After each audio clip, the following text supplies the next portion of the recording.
Ah! We gotta redo that. Ha! Wow. I got skill. I guess I'm impressed. All right, so here's what we're gonna do. 3 markers and 1 eraser. You got it? Okay. I don't know how to do that. I did everything myself in here. That is not how you do the business. And that right there is a house that I have already flipped as well. And I already know that I can flip this house to a buyer on my buyers list because I got a strong buyers list in this area.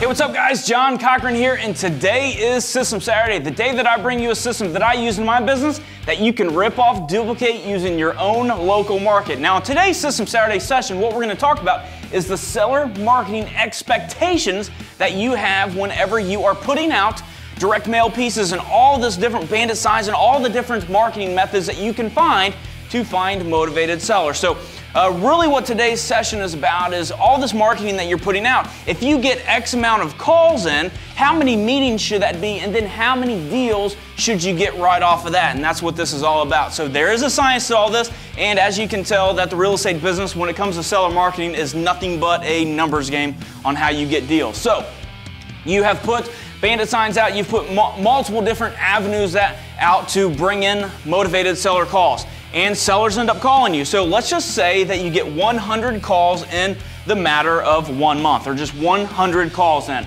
okay? Now what we do in our business is we try to get as many meetings as we possibly can. Most people don't teach it this way because we do this very, very differently. So most people will only take certain meetings.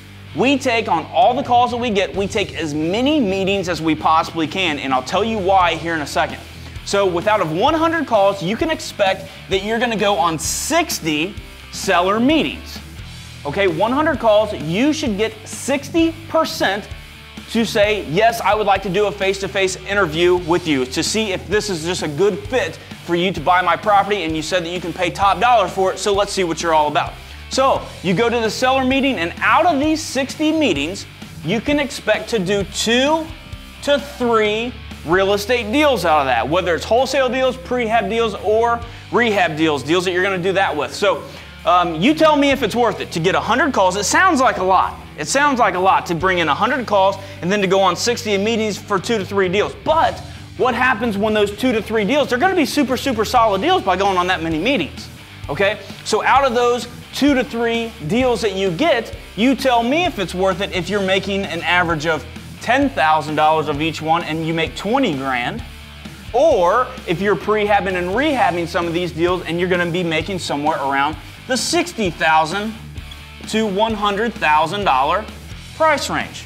You bet it's worth it. Now, what I told you on why we start creating as many meetings as we possibly can off of all these calls is very, very simple. Number one, that is worth it. To do 2 to 3 deals, to get 100 calls, 60 meetings, to do 2 to 3 deals, and make anywhere between $20,000 to $100,000, that is worth it.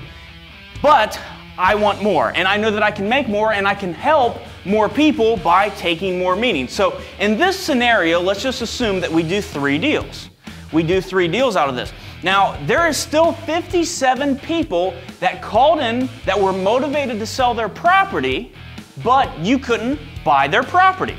Okay, so there's 57 of them people that needed your help, but you couldn't help them. So we have 5 different avenues to make money on those 57 people. So let's just take one of them, for example, and let's just assume that you're a licensed realtor.